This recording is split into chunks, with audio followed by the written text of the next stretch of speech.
propose maintenant d'accueillir la première intervenante de la journée. Il s'agit d'Emmanuelle Patry, qui va nous révéler en avant-première les résultats de l'étude qu'elle a menée sur quels usages pour le coaching d'équipe en entreprise aujourd'hui.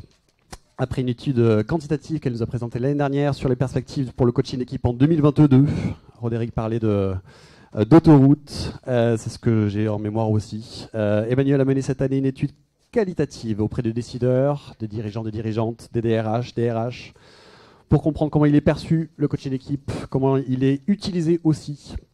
Autant de pistes, mais pour le valoriser, ce coaching d'équipe, et peut-être vous aider, nous aider quand on est en rendez-vous client aussi avec des commanditaires. Un mot sur Emmanuelle. Emmanuelle dirige depuis 12 ans le cabinet Time2Be Consulting, qui intervient dans la réalisation d'études qualitatives et quantitatives, donc pour le compte d'entreprises de cabinet de conseil, et ceci dans 3 secteurs spécifiques. Les études de marché, les enquêtes internes et les études prospectives. Et puis, c'était la boutade de Roderick tout à l'heure, de me lancer sur une définition de coaching d'équipe. J'ai à nouveau cette année demandé aux intervenants de me partager l'équipe ou le coaching d'équipe ou le coach d'équipe pour vous, et d'arriver avec une métaphore. Pour Emmanuelle, l'équipe performante, c'est comme une chorale. Des personnes amenées à chanter en groupe qui ne se connaissent pas et n'ont pas le même rythme au début, parfois des dissonances, et qui, fédérés ensemble, s'apprennent mutuellement vers un même objectif d'unisson et d'harmonie. Jolie introduction. Emmanuelle, je te laisse la parole pour 45 minutes et il y aura 10-15 minutes de questions-réponses par la suite. On t'écoute. Bonjour à toutes et à tous. J'ai le plaisir de présenter cette année à nouveau des résultats de l'observatoire, du deuxième observatoire du coaching d'équipe. Alors cette année, avant de rentrer dans le cœur du sujet, cette année, nous avons mené une étude qualitative. L'année dernière, une étude quantitative. Alors pour quelques mots sur la différence, l'année dernière, en fait, l'étude quantitative, c'est une étude auprès d'un grand nombre d'individus, au-delà de 50 quand on est en B2B, idéalement 100, voire plus. Et ça permet de mesurer les phénomènes observables, et ça utilise des données numériques. Donc on a des statistiques. Cette année, on a souhaité creuser des enseignements de l'étude quantitative de l'année dernière. Et donc, l'étude qualitative est une étude qui vise à comprendre en profondeur des expériences, des opinions et des perspectives et à explorer des sujets qui sont parfois peu connus et en prendre en compte la subjectivité et la diversité des perspectives des participants. Donc, on travaille sur un échantillon qui est limité. Là, en l'occurrence, 12 entretiens ont été effectués avec des dirigeants et référents RH. Ce qu'on a souhaité faire, c'est vraiment se focaliser, au vu des enseignements de l'année dernière, de l'enquête de l'année dernière, sur un panachage de secteurs pour voir un petit peu ce qui se passait dans différents secteurs. Alors oui, je tiens à vous préciser, tous ceux qui ont donné leur mail auront cette présentation. Vous allez la recevoir d'ici une semaine, dans la semaine. Donc vous aurez cette présentation qui est diffusée aujourd'hui, pour information. Alors, que disais-je? Oui, donc une étude qualitative, on a un petit échantillon, mais qui est trié sur le volet. Trié sur le volet, c'est-à-dire qu'on va aller chercher des personnes qui, a priori, vont nous donner des informations, celles qu'on souhaite creuser. Là, en l'occurrence, l'année dernière, on avait interviewé des dirigeants, des DG, des DRH, RRH et managers. On a souhaité approfondir auprès des référents RH, donc directeurs, ressources humaines, responsables formation et des DG dans les plus petites structures, un panachage de secteurs pour voir ce qui se passait, aussi du privé, du public, et différentes tailles d'entreprises, mais spécifiquement des groupes, pour pouvoir, puisqu'on a vu l'année dernière que c'est effectivement là où les choses se passaient en matière de coaching d'équipe. Pour information, les personnes qu'on a interrogées aussi, a priori, ont une bonne connaissance du coaching, de ce que c'est que le coaching d'équipe. Car on approfondit sur les usages, donc on voulait interroger des personnes qui déclaraient en tout cas connaître le coaching d'équipe. Parfois, évidemment, ceux qui ne le connaissent pas et pourquoi ils ne le connaissent pas. On voit que 8 sur 12 déclarent l'avoir déjà expérimenté et même 4 ont été formés au coaching d'équipe dans différentes écoles de formation. Donc ça nous permet d'avoir une variété aussi de réponses. Alors, la matière est très dense, on a plein de choses très intéressantes.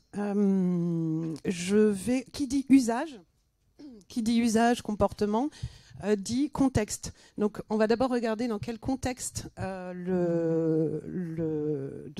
quel est le contexte aujourd'hui, les enjeux RH dans les organisations. La réponse des organisations à ces enjeux, donc là on va regarder large, mais vraiment au niveau des ressources humaines, les moyens qui sont mis en place actuellement, et on va faire le parallèle avec l'état des lieux du coaching d'équipe dans les entreprises aujourd'hui, les usages, les bénéfices perçus, mais également les freins à la mise en place, les retours d'expérience de ceux qui l'ont expérimenté, et les recommandations des utilisateurs aux organisations et aux cabinets de coaching d'équipe. Alors, pour commencer, vous n'êtes pas sans savoir qu'il y a pas mal de choses qui bougent et qui changent dans les entreprises, dans les organisations et dans le monde actuellement. Il y a un bouleversement dans la façon dont l'entreprise fonctionne et fonctionnera. Alors, en violet, vous avez quelques verbatim, quelques extraits des choses qui ont été dites. Je ne les lirai pas tous, mais il y a des choses. Ce sont des extraits dans ce document. Et il y en a plein d'autres également, mais ça vous permet d'illustrer un petit peu les résultats. Donc on constate une accélération globalisée, impactée par le contexte économico-financier des marchés qui évoluent plus vite, des générations qui évoluent dans leurs désirs, les générations Y, donc les millennials, et les Z qui arrivent, qui prennent de plus en plus qui sont de plus en plus présents dans les entreprises de facto. Et donc, il s'agit de les motiver différemment. Ils ont des besoins différents des générations précédentes et on ne sait pas forcément comment faire pour les motiver. On a également, du fait des périodes de confinement, mais pas que, une volatilité des RH qui est enclenchée, en fait, qui est engendrée par un temps de réflexion qu'on a tous eu. On a posé la machine à l'époque des confinements et une recherche de sens du travail. Donc on attend du travail de plus en plus dans les entreprises qui viennent nourrir nos valeurs et on ne veut pas s'engager dans un quotidien qui semble désaligné. Donc la crise Covid est venue accélérer les choses, comme vous le savez, mais c'était déjà existant. Alors un impact aussi, selon les secteurs, un impact aussi plus organisationnel du Covid, de la crise Covid, dans le tertiaire privé. Le télétravail distord la dynamique de groupe, la créativité, voire déshumanise l'organisation. D'autant plus que les gens le demandent de plus en plus, donc il y a un lien qui est de plus en plus distendu avec l'entreprise. On a également dans des secteurs en pénurie de personnel, surtout dans les métiers techniques, médico-social, industrie de pointe, recherche et développement, BTP, hôtellerie, restauration. Ça, c'est une conséquence structurelle avec la réindustrialisation, également sociétale, avec les périodes de confinement, les jeunes générations. Il y a un ensemble de paramètres qui conjonctent. Un climat social dans certains secteurs aussi de plus en plus dur, donc notamment dans le public et la santé. Et sans compter les tensions réglementaires, géopolitiques, l'inflation qui pèse sur le pouvoir d'achat, l'incertitude sur l'économie, au niveau de la politique nationale, la réforme des retraites, dans l'entreprise, la réforme sur la représentativité qui exacerbe ces phénomènes et ces tendances. Tout ça implique pour l'entreprise des conséquences de réaction en chaîne. Alors, au niveau du top manager. Donc tout ce que je dis là, ce sont les témoignages et les retours issus des entretiens menés auprès des cibles dont je vous ai parlé, qui corroborent ce qu'on avait déjà, enfin ce que vous savez probablement déjà, et ce qu'on avait vu aussi l'année dernière dans l'étude quantitative. Donc au niveau du top management, on constate un manque de temps et des fonctionnements en silo qui peuvent engendrer des réflexes de repli, de défense et de déresponsabilisation, donc le sentiment d'être dépassé, découragé, qui engendre une passivité, un immobilisme, parfois un désengagement, le déni même parfois, faire l'autruche, un fonctionnement défensif, des recherches de coupables. Alors, encore une fois, il ne s'agit pas de généraliser, mais c'est un constat qui revient de plus en plus souvent. Or, le fait de ne pas prendre ses responsabilités et d'accuser les autres paralyse le fonctionnement en équipe et obère la capacité d'une équipe de dirigeants à être alignée avec des valeurs. Donc, constat du fait que ça ne bouge pas dans les entreprises, surtout en période troublée, au niveau des directions, on ne pense pas forcément à l'humain dans sa globalité. Et on a tendance à prendre des vieux réflexes, je cite, qui ne marchent pas pour tenter de recréer l'esprit d'équipe. Alors par exemple, on commence par améliorer la vie des commerciaux en pensant qu'ils vont vendre mieux, puis on améliore le service, on réduit les coûts. Je cite un verbatim. Ce qui stratégiquement est ce qui existe de plus pauvre sur Terre. Je cite à nouveau. Donc ça occasionne des pertes de repères, voire une démobilisation pour l'ensemble des collaborateurs.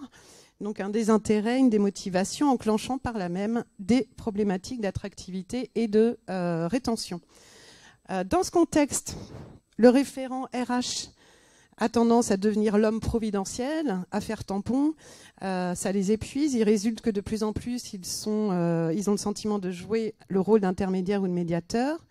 Par ailleurs, et en même temps, et on l'a vu dans le slide précédent, on a une perte ou une quête de sens au travail qui est très palpable donc depuis la crise Covid.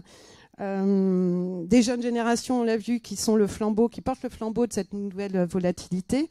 Donc le challenge pour les entreprises, c'est également de fidéliser et d'engager ses talents. Donc on revient au détachement de la vie d'équipe et tout ceci engendre au niveau de l'activité de l'entreprise, là encore ce sont des tendances, sans généraliser mais vraiment une tendance forte, une perte de performance. La performance étant l'efficacité des collaborateurs de l'équipe pour pouvoir aller dans le sens des objectifs business. Alors on voit et on verra tout à l'heure, un petit verbatim, il y a une tendance à marcher en équipe pour éviter le problème mais pas à marcher en équipe pour résoudre le problème. On verra tout à l'heure, j'en reparler souvent, qu'il y a un rythme différent entre en tout cas de ce qui est ressorti dans l'étude, entre le secteur privé et le secteur public. Comme le secteur privé a des objectifs de rentabilité évidemment plus forts que le public, les choses avancent un peu plus vite ou vont avancer un peu plus vite, encore une fois a priori, dans ce secteur. Alors, je regarde l'heure pour voir si je lis les verbatim. Allez, je vous en cite quelques-uns. Par exemple, donc, pour illustrer les propos que je viens de dire, il y a une forme de déresponsabilisation du top management. En fait, ils ne savent pas comment faire. Il y a un repli sur soi partout, même du CODIR qui ne fait plus autorité. J'en saute un sur deux. La direction RH fait tampon et s'épuise. On ne peut pas à la fois mettre les cadres et en même temps être dans une posture d'intermédiation. Les gens sont beaucoup plus volatiles maintenant. Pour rester, ce n'est même plus une histoire de salaire, de conditions. C'est vraiment leur donner une raison de se lever le matin, donner du sens. La génération tablette, avant, c'était eux qui étaient volatiles. Maintenant, c'est généralisé, etc., etc. Vous aurez ce document pour pouvoir les lire. Alors, là aussi, un autre verbatim. C'est donc le constat. Qu'est-ce qu'on fait maintenant ? C'est un peu comme le vélo. Si vous arrêtez de pédaler, ça marche encore un petit peu. Puis après, 3 petits points. Donc, les solutions. Qu'est-ce qu'on fait par rapport à ce contexte général ? Recruter, former, fidéliser. Libérer du temps aux managers, ce que permet de plus en plus la digitalisation et l'automatisation pour pouvoir se concentrer sur le cœur de métier et les hommes. Mais ça ne suffit pas parce que le nerf de la guerre, c'est comme ce qu'on a vu, c'est l'enjeu de performance des équipes qui est étroitement lié aux enjeux business. Plus une équipe est performante, plus l'entreprise fonctionne bien. Là, en jaune, vous avez vraiment le mécanisme, on en reparlera tout à l'heure, mais que selon les personnes interrogées, les directions générales, le top management dans les organisations, doivent comprendre et entendre. La performance, donc cette performance est liée à la responsabilisation. Donc c'est en tout petit en bas, responsabilisation au sens être responsable de ses actions et de leur impact. La responsabilisation favorise la transparence, la confiance, renforce la légitimité et la crédibilité et permet d'améliorer la qualité des décisions et des actions. Donc c'est un moyen clé de pouvoir aller vers la performance, cette responsabilisation de tous, d'arrêter de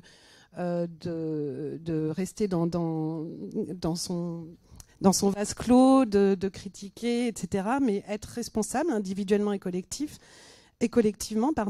Donc pour pouvoir responsabiliser chacun, il s'agit de motiver, de considérer, donc c'est-à-dire de considérer l'humain, l'individu, et de développer l'intelligence collective. Alors, on va creuser ce point-là, mais il y a quand même des bonnes nouvelles.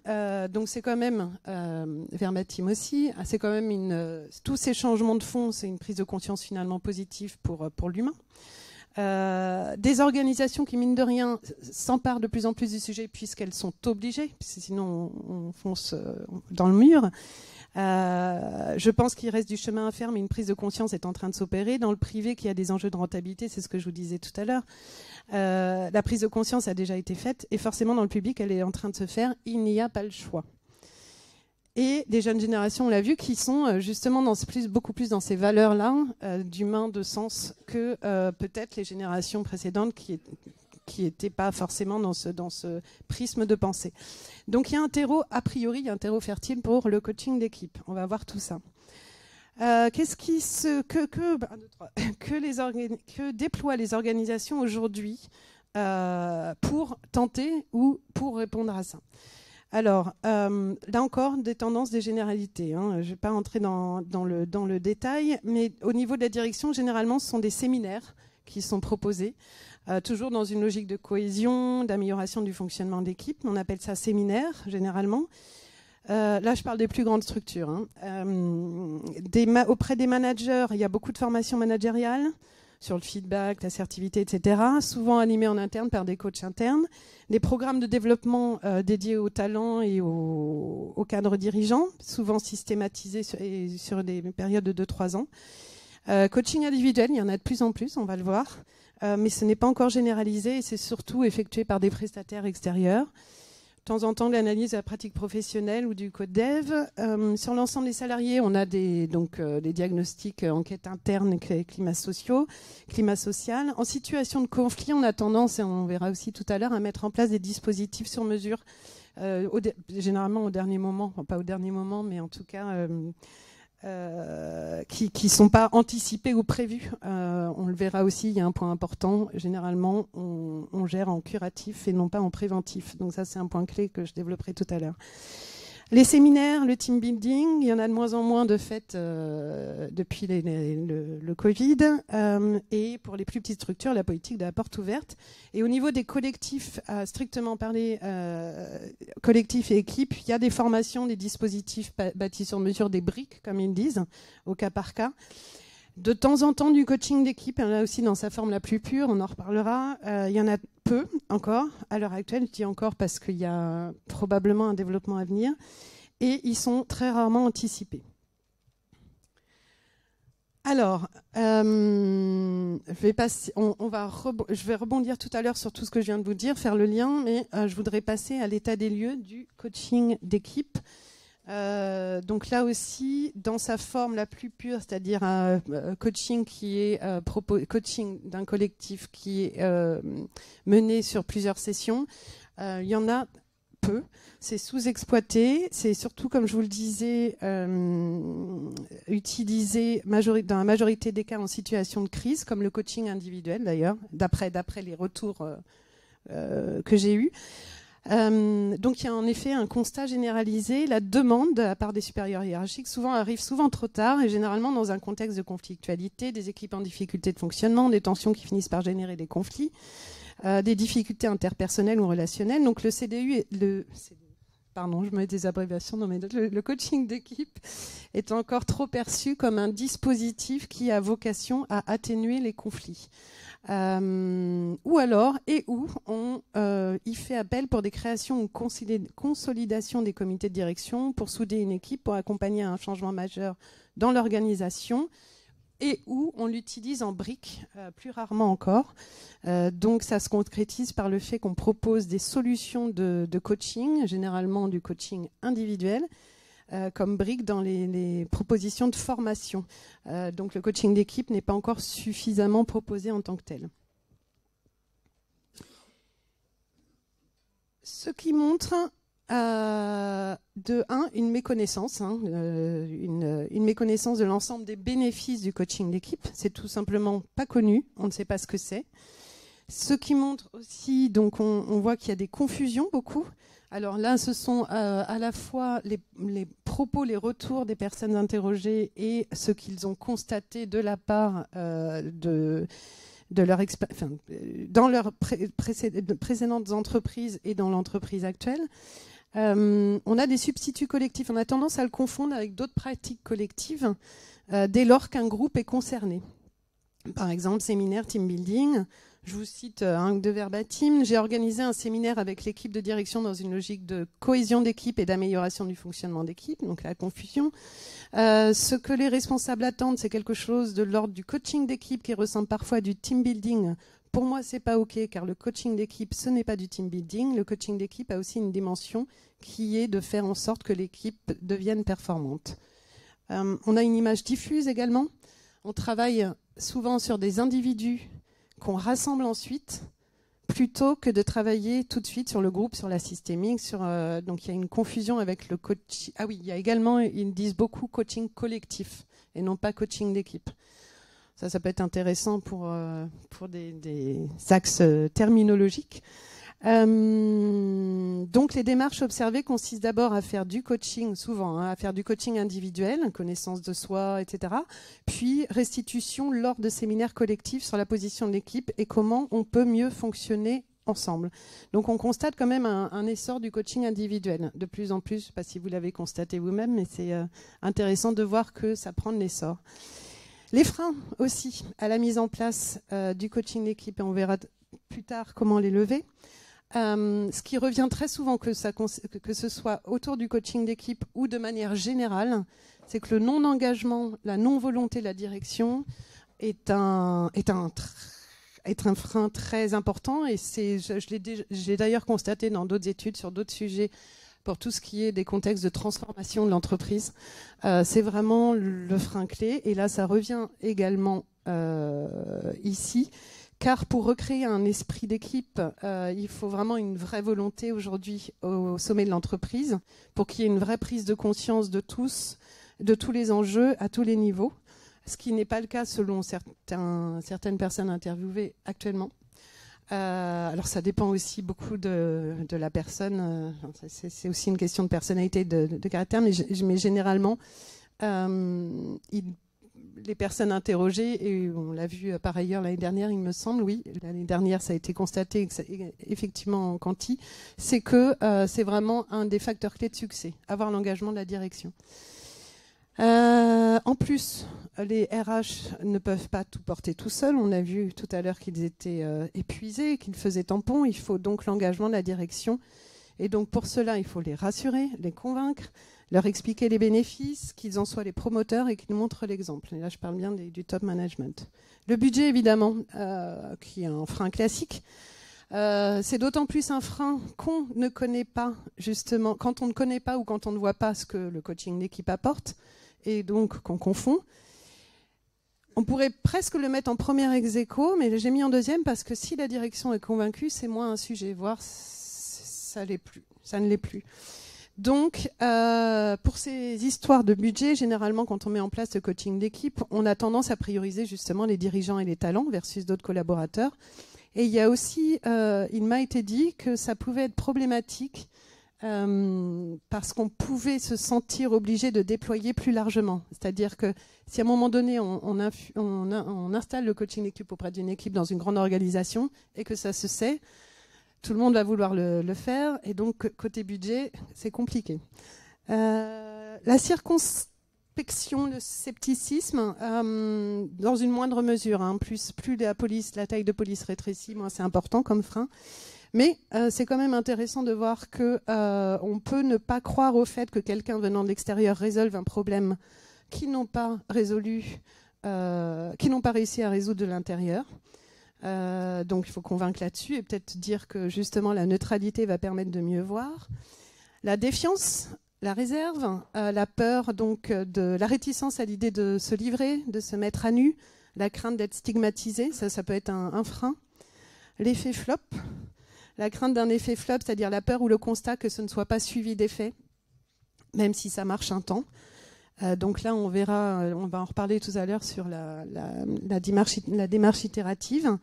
Et il est à noter que le sujet, là en tout cas sur cette étude qualitative, le sujet de comment et qui sélectionner en tant que prestataire externe de coaching d'équipe n'est même pas encore dans le mindset des entreprises. C'est même pas en top of mind, on n'en parle pas comme frein. Alors, ceci étant dit, donc on a vu que le coaching d'équipe était encore méconnu, confondu, voire mise en doute, donc écarter des priorités loin du top of mind. Toutefois, tous ceux qui l'ont essayé, que j'ai interrogés, l'ont adopté et sont enthousiastes. Et il s'agit aussi de considérer que c'est un sujet nouveau. Donc on est dans un classique début de cycle. On peut donc supposer une phase de croissance à venir. Sous condition, on va regarder ça, donc notamment celle de lever les freins. Donc là, je vous ai mis un cycle de vie d'un produit en marketing pour faire l'analogie. Et ce qu'on constate, là encore une fois, c'est un retour des tendances, c'est que le coaching d'équipe qui a été, d'après nos sources, introduit en France autour des années 2000, est dans la phase d'introduction. Donc qui dit phase d'introduction dans un cycle de vie de produit dit notoriété faible et apprentissage long. Apprentissage long, c'est le temps que les personnes adoptent pour remplacer les produits précédents, des produits d'une précédente génération qui sont pas encore obsolètes. En comparaison, le coaching individuel, là aussi, tendance, qui est arrivé en France d'après nos informations dans les années 90, donc 10 ans d'avance, arrive à sa phase d'expansion, voire de maturation. Donc c'est intéressant de voir que peut-être le coaching d'équipe suivra la tendance de maturation du coaching individuel, là encore sous conditions. Les conditions, on va les voir. Pour accélérer l'adoption dans les organisations et la faire perdurer, vous avez du travail. Il s'agit d'évangéliser, de communiquer, de rendre visible, donner envie, expliquer, démontrer concrètement, différencier, important, des autres méthodes et disciplines collectives, démystifier, rassurer, lever les freins, changer les croyances, convaincre, call to action. Donc, voilà, il y a beaucoup de choses à faire, mais c'est très intéressant de voir comment on peut faire, comment on parle du coaching d'équipe. Donc, c'était une étude sur les usages, forcément, à partir du moment où on passe une demi-heure à 1 heure avec des personnes pour s'entretenir du sujet, on sort forcément du strict sujet des usages. Donc, on regarde aussi quels sont les apports, les bénéfices, les atouts et les points de différenciation du coaching d'équipe. Là, je vous ai mis un nuage de mots qui illustre un petit peu tous les mots-clés qui sont ressortis des entretiens. Je vous laisse lire. La taille n'est pas un sujet, c'est plus... mais les mots-clés qui ressortent, qui sont plutôt positifs, qui concernent à la fois la façon dont on définit le coaching d'équipe, dont on considère les apports, les bénéfices, etc. Et je vais passer pour pouvoir vous raconter le reste. Quelques verbatim aussi. Alors, en tentant de thématiser les principaux apports du coaching d'équipe, je vous propose 5 grosses thématiques. Là encore, ça reste des tendances. Mais l'exercice était de voir un petit peu ce qui ressortait de ce qu'il nous disait sur les bénéfices et les apports. Donc ce qu'on voit ce qui est dit, donc je vais vous en montrer 5 thématiques, mais il y en a 2 qui ressortent principalement, c'est développement de la coopération et de la communication, amélioration de la performance. Alors dans le développement de la coopération et de la communication, on a renforcé l'entraide et la coopération, principalement, qui ressort. Dans l'amélioration de la performance, c'est libérer la capacité d'innovation et de créativité collective, trouver une organisation collective plus efficace. On a aussi le développement de la culture d'entreprise, un peu plus en deçà, redonner notamment du sens à l'action collective. Les croix en gris, c'est les apports indirects, puisque recréer l'engagement, la confiance et l'attachement à l'entreprise dépend aussi d'autres paramètres. Le coaching d'équipe seul ne peut pas forcément suffire. Résolution de conflits dans une moindre mesure. Alors oui, pour la résolution de conflits entre pairs, purger les non-dits, moins pour la résolution des mésententes entre une équipe et son manager. Les personnes interrogées déclarent qu'il s'agit peut-être plus d'une démarche individuelle ou d'autres moyens de facilitation des conflits. En transversal, remotiver, trouver du sens et fédérer. Et également, effet plutôt indirect et dans une moindre mesure par rapport aux autres, l'amélioration de la qualité du travail.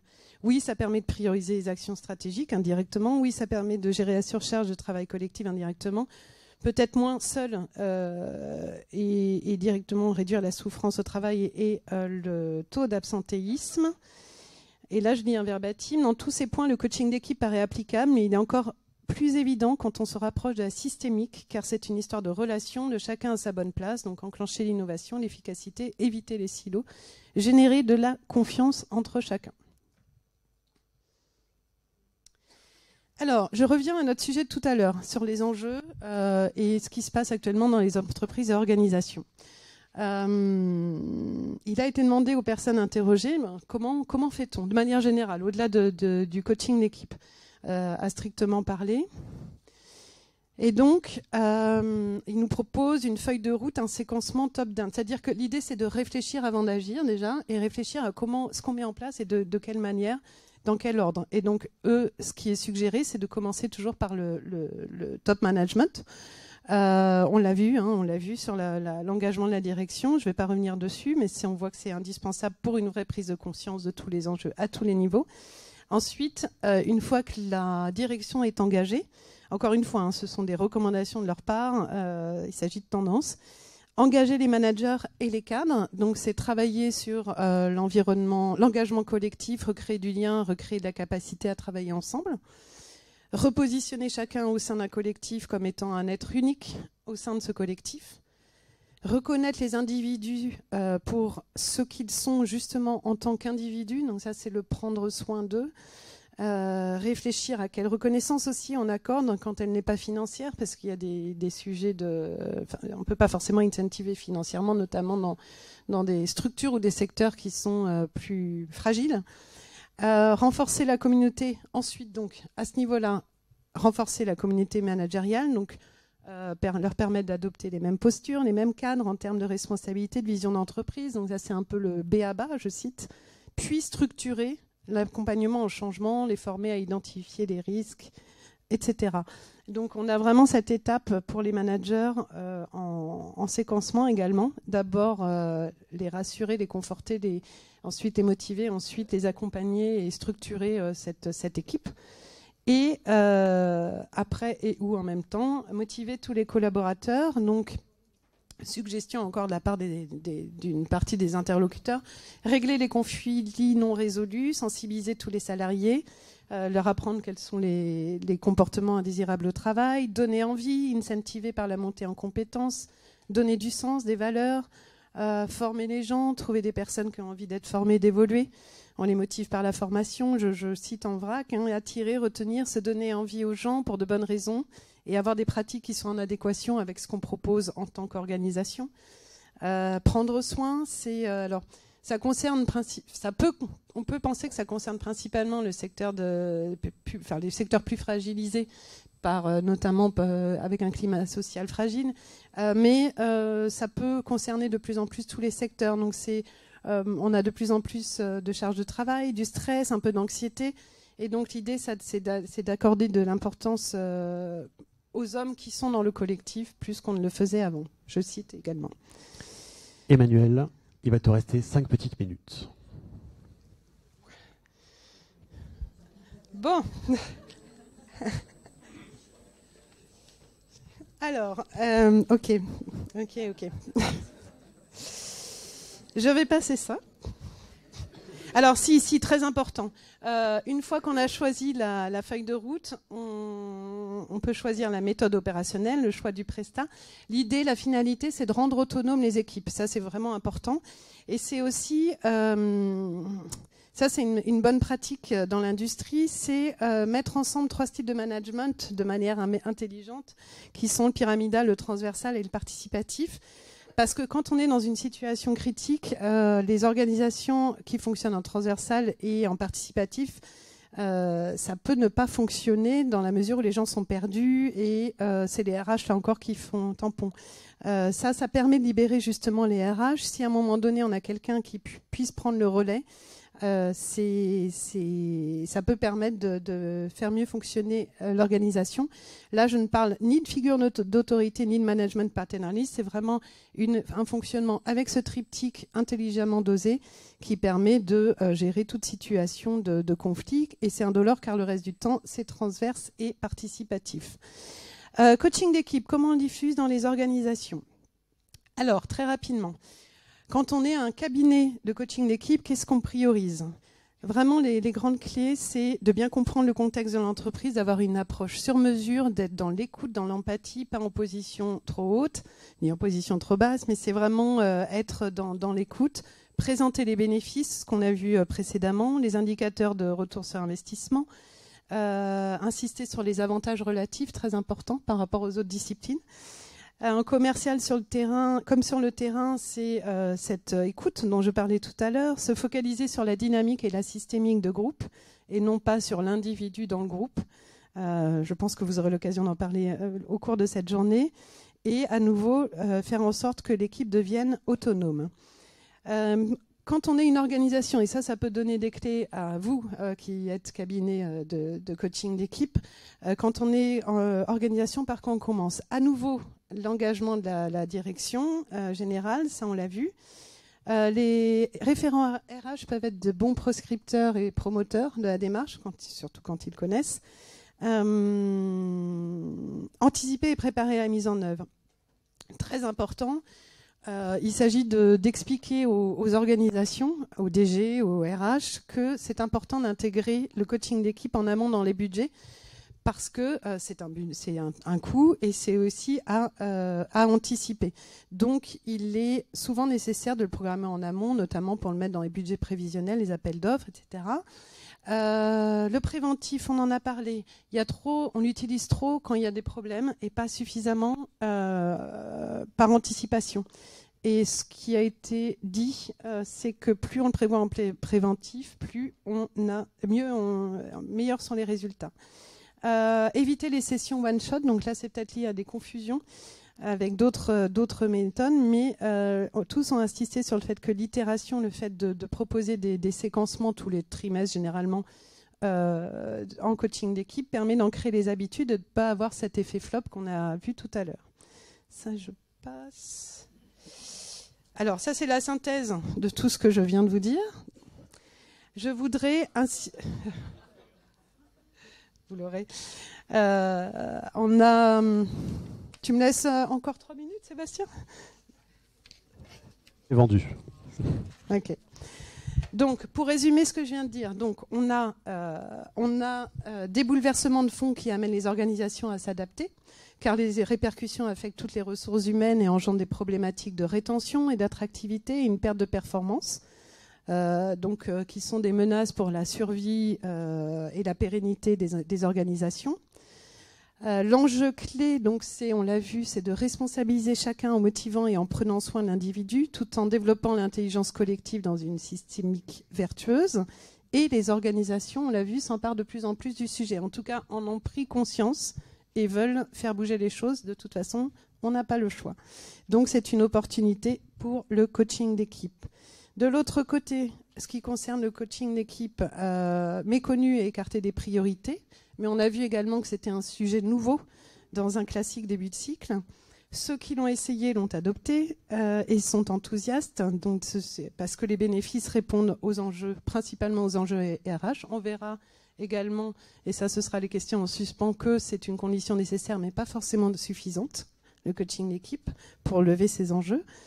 Et une phase de développement probable sous condition, notamment celle de lever les freins. Un résumé, comment diffuser plus largement le coaching d'équipe? Donc d'abord convaincre et engager la DG, on l'a vu. Et comment on peut le faire? C'est en les rassurant, en mettant en avant les bénéfices, en éclairant sur la différence avec les méthodes existantes au niveau de l'impact sur la performance, in fine, en expliquant l'angle systémique et holistique adapté sur mesure pour l'organisation, en insistant sur l'objectif de responsabilisation des équipes, des collaborateurs et d'autonomisation, c'est-à-dire qu'à la fin, ils ne doivent plus avoir besoin ni des RH ni du coach, et recommander une démarche itérative à anticiper dans la feuille de route et idéalement préventive. Pour finir, je vous affiche ici des questions en suspens de la part des utilisateurs qui, je pense, permettront de faire rebond après. Faut-il généraliser le coaching d'équipe à l'ensemble des équipes dans l'entreprise? Peut-on remettre un collectif ensemble si les conflits n'ont pas été purgés avant? Peut-on vider son sac et passer dans la même journée à comment on construit? Même idée, faut-il purger les conflits individuellement en amont d'un coaching d'équipe, et comment on s'y prend? Est-ce qu'on passe par des entretiens individuels? Est-ce qu'on passe par un diagnostic sur l'ensemble des collaborateurs? Y a-t-il vraiment des entités qui utilisent le coaching d'équipe de manière plus systématique, et qu'est-ce qu'ils en retirent? Donc là, c'est plus un sujet de retour d'expérience. Quels sont les indicateurs de retour sur investissement du coaching d'équipe? Est-il utile, voire préférable, de former les managers en interne au coaching d'équipe? Merci. Donc,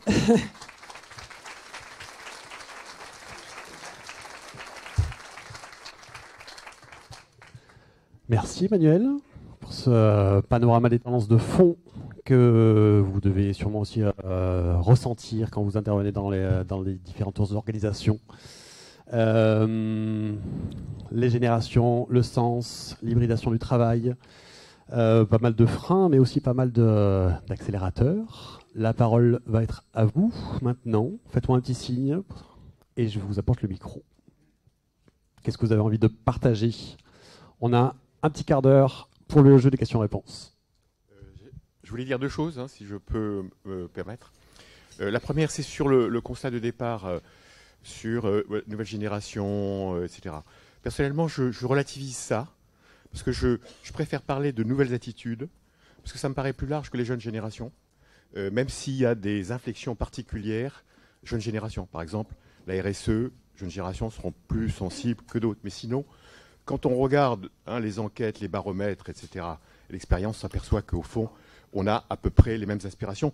Je signale, pour ceux qui ne connaissent pas, une mine en matière de baromètre d'observation, qui sont les études que fait l'IFOP, que fait Romain Ben-David, qui sont publiées aussi sous forme d'articles de Romain Ben-David par la Fondation Jean Jaurès. Je trouve ça très intéressant parce que ça documente très précisément ce que l'on dit. La remarque que je voulais faire ensuite, c'est autant le coaching individuel se vend assez facilement ou assez bien aujourd'hui, parce qu'on est sur un marché un petit peu mûr. Je trouve que le coaching d'équipe, c'est plus difficile à vendre. Alors, la bonne nouvelle, c'est que je pense que le thème de l'équipe, du management de l'équipe, du bon fonctionnement de l'équipe est tendance. Mais en sens inverse, convaincre une organisation complexe où plus de niveaux sont impliqués pour un coaching d'équipe, du coaching d'équipe, de ses vertus, de son efficacité, de sa différence par rapport au team building, au séminaire, etc. Je pense qu'il y a un argumentaire efficace qui n'est pas forcément évident, en tout cas pour moi.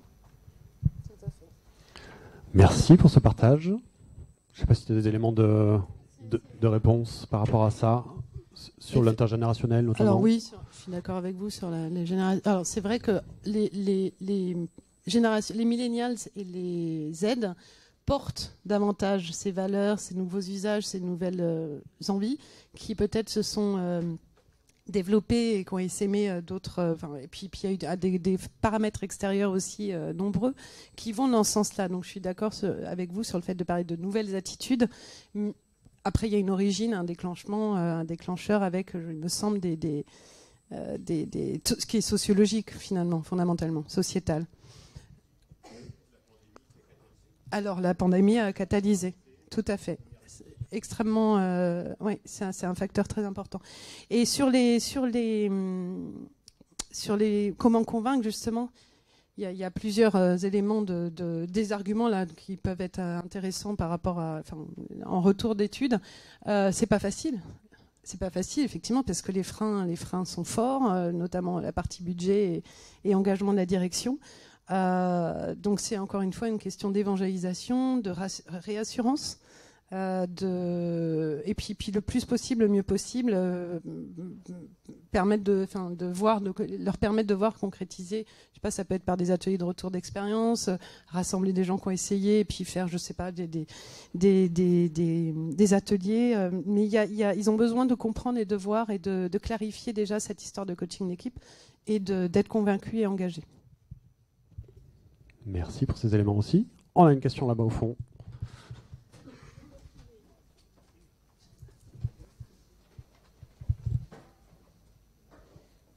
Je me pose la question de comment est-ce qu'ils ont partagé sur comment ils choisissent les coachs ou le coach qui va intervenir sur le coaching d'équipe, parce que je me demande si c'est la bonne porte d'entrée pour lever les freins, le fait de prendre un coach qu'on ne connaît pas. Merci. Difficile pour moi de répondre à cette question parce que elle n'a pas forcément été approfondie dans l'étude, mais j'imagine que vous allez en parler dans la suite de la journée. Comment choisir le coach qu'on ne connaît pas? Après, ce sont les arguments que je vous ai exposés. C'est peut-être plus la façon dont le cabinet se présente, fait passer le message qui peut... Enfin, c'est toujours une question d'écoute, d'humain, d'empathie, de sur-mesure. Voilà. Et puis insister sur tous les avantages et bénéfices clés. Je ne pourrais pas approfondir sur votre question. Mais je suis sûr que dans l'assistance, il y a plein de bonnes idées. C'est aussi un sujet qu'on va aborder sur la table ronde juste après, sur comment, un retour d'expérience de comment les 4 coachs, avec des couleurs différentes, ont réussi à signer leur première mission et toutes les autres derrière. Je vois qu'une main se lève là. Le bouche à oreille aussi, en écho à ce que vous disiez, le bouche à oreille, le réseau forcément. Oui, et puis cette posture en entretien avec les commanditaires. Bonjour, merci. Moi j'avais 2 questions. C'est si vous aviez pu avoir un benchmark du tarif moyen, parce que vous avez parlé de coûts élevés. Et je crois que la question des prix pour tout le monde est un enjeu sur ça. Vous avez parlé de porosité de prestations, formation, animation, etc. Est-ce que ça se distingue, en tout cas de ce qu'on vous ont dit les personnes interrogées? Et sur la typologie aussi d'entreprise, vous avez parlé RH, DRH, DG, etc. J'ai le sentiment parfois qu'on pense beaucoup aux grandes entreprises et organisations. Et moi, côté expérience, je pense que c'est un langage qui est plus facile des fois à tenir avec les TPE, PME, qu'on a tendance à oublier. Donc je voulais savoir si vous aviez un point de vue sur ça. Merci. Alors sur la question du budget, donc j'ai parfois posé la question combien coûte un coaching d'équipe. Les réponses ne sont pas claires parce que ça dépend de beaucoup de facteurs. Donc je n'ai pas creusé sur ce point-là. J'ai dû avoir une réponse et encore ça dépend tellement de facteurs que ça ne sert à rien de vous donner. Non, même pas. Donc pas de benchmark cette année sur le budget. Par contre, effectivement, ils ont le sentiment que ça coûte plus cher que le reste et notamment parce que ça concerne les équipes. En fait, il y a cette idée cette notion de plusieurs individus et de manière séquentielle. Donc, c'est peut-être plus ça qu'il faut aller regarder en argumentaire auprès d'eux ou pour leur faire prendre conscience des bénéfices pour atténuer cette notion-là. Vous voyez. Et sur la deuxième question, on a vu l'année dernière, donc sur l'étude quantitative, que actuellement le coaching d'équipe concernait plutôt les groupes. Donc c'est pour ça qu'on s'est plus focalisé sur les groupes, malgré le fait qu'on ait quelques ETI, entreprises de taille intermédiaire, et deux PME. Je partage votre opinion de manière empirique. Je partage votre opinion sur le fait que c'est peut-être plus facile, et le DG est peut-être plus accessible dans les plus petites structures. Il y a moins de maillons à passer dans la chaîne. Donc oui, je partage ce constat aussi par rapport à mon expérience sur d'autres sujets qui sont toujours dans la transformation.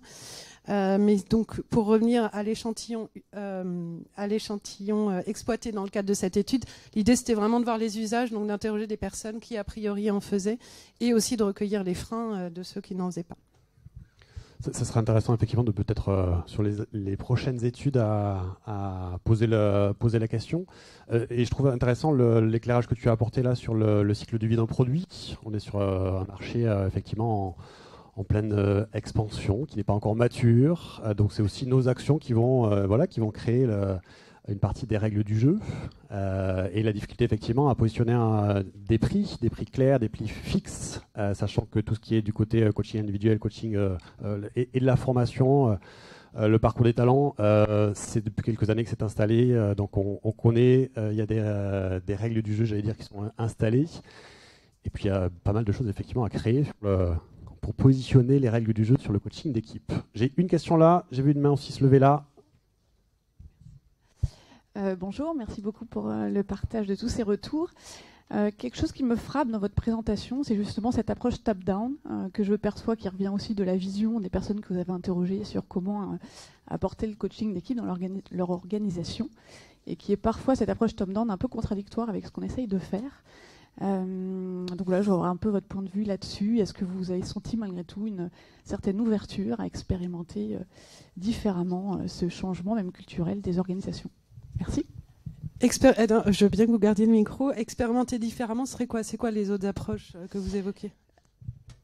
Justement, c'est justement comment arriver à apporter ce changement culturel de fonctionnement d'équipe. On parle beaucoup d'autonomie, même le mot responsabilisation, responsabiliser nos équipes. Je trouve qu'il y a une forme d'injonction un peu contradictoire là-dedans. Donc c'est par exemple curiosité, expérimenter d'autres programmes, une certaine carte blanche aux équipes, pas forcément imposer le coaching d'équipe à toutes les équipes d'un coup, à justement trouver d'autres moyens d'apporter ces changements dans l'organisation. Alors là, effectivement, on est vraiment centré sur comment le diffuser. Et pour le diffuser dans l'organisation, ça passe par le mettre en place. Et qui dit mettre en place dit le payer. Et donc, qui dit le payer, c'est au niveau des décisionnaires que ça va se faire. Donc c'est vraiment dans cette optique-là d'implémentation du coaching d'équipe dans les entreprises, comment on s'y prend après. Sur ce que vous soulignez, alors je ne suis pas une spécialiste du coaching d'équipe, en revanche, j'imagine que là c'est peut-être plus une fois que le premier coaching d'équipe a été mené dans une organisation, peut-être plus utiliser justement les personnes qui l'ont essayé pour diffuser la bonne parole. C'est peut-être ça que j'entends dans ce que vous dites. Là, on est vraiment focalisé sur une entreprise qui ne connaît pas, qui a des idées, des croyances limitantes, ou qui ne sait pas ce que c'est ou qui n'en a pas envie. Voilà comment on fait pour l'intégrer. Et donc, a priori, les décideurs et les prescripteurs sont les clés d'entrée de cette discipline. C'est plutôt là-dessus que j'axais le sujet.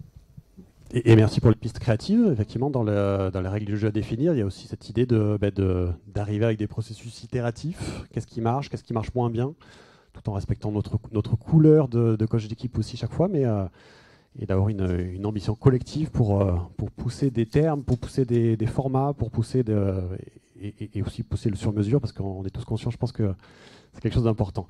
Dernière question. Merci, j'ai de la chance. Florent Lafarge, Presta France. La thématique de la responsabilisation vient souvent. Moi, j'ai une question sur le thème de la confiance, qui pour moi est un préalable. On est sur une crise de confiance généralisée, et donc je voulais savoir si cette thématique avait été abordée d'une manière ou d'une autre. Et j'ai une autre question plus tricky, c'est est-ce qu'il y a des choses qui vous ont surprise dans les items qui sont montés plus particulièrement alors je sais que vous êtes neutre et que tout est factuel et que c'est une étude, mais vous êtes aussi une personne, donc merci. J'aime bien la question qui te permet d'élaborer, de pousser un petit peu dans tes retranchements d'experte. Effectivement, vous avez bien pointé l'enjeu de mon métier qui est, comme le vôtre d'ailleurs, qui est d'avoir une approche neutre et objective et de rapporter les éléments qui ont été dits. Sur le premier point, oui, le terme confiance a beaucoup été cité. Oui, ça fait partie intégrante du processus de responsabilisation. Parce que je pense qu'il doit apparaître dans le nuage de mots, dans les verbatim beaucoup. Et c'est aussi, alors à nouveau, je répète, je persiste ici, mais c'est aussi pour ça que la direction doit être engagée, doit s'engager parce que à tous les niveaux, les collaborateurs, les hommes, les humains dans l'entreprise ont besoin de faire confiance. Et pour faire confiance, il faut l'exemplarité, il faut voir au-dessus de soi, à côté de soi, en dessous de soi, des gens qui ont envie, qui respectent. Donc toutes ces notions-là, oui, font partie intégrante du processus de responsabilisation, en passant par la motivation, donner du sens, etc. Et donc sur la deuxième question, j'avoue ne pas y avoir réfléchi sur le moment. Je n'ai pas souvenir qu'il y ait des choses qui m'ont profondément marquée ou surprise. Au contraire, j'ai été plutôt, j'ai à nouveau constaté ce que je vous disais tout à l'heure, le fait que, à nouveau, j'ai fait pas mal d'études sur des transformations profondes de l'entreprise, plus portées sur les systèmes de management notamment, l'intégration du système de management de l'énergie, entre autres, etc. À chaque fois revient ce point clé, l'engagement de la direction, la volonté, le fait qu'il soit vraiment moteur dans le process et qui diffuse. Hein. Il ne s'agit pas de s'arrêter là, hein. C'est diffuser. Je vais être obligé d'arrêter les questions. Là, je vois qu'il y a des mains qui se sont levées. Vous allez avoir les pauses aussi pour échanger entre vous. Rebond effectivement sur la confiance. On sent que la méthode K dans le livre de la jungle, ayez confiance, chère équipe, chers commanditaires, ayez confiance, tout va bien se passer. Malheureusement, ça ne marche pas beaucoup. Donc oui, c'est là aussi, c'est des liens à tisser. Et je rebondis sur la posture que tu as mis là, sur la posture commerciale aussi, de neutralité, de poser des questions, d'essayer de comprendre finement quels sont les enjeux systémiques de la demande. Je me dis que ça concourt à créer aussi la confiance rapidement. Dernier point.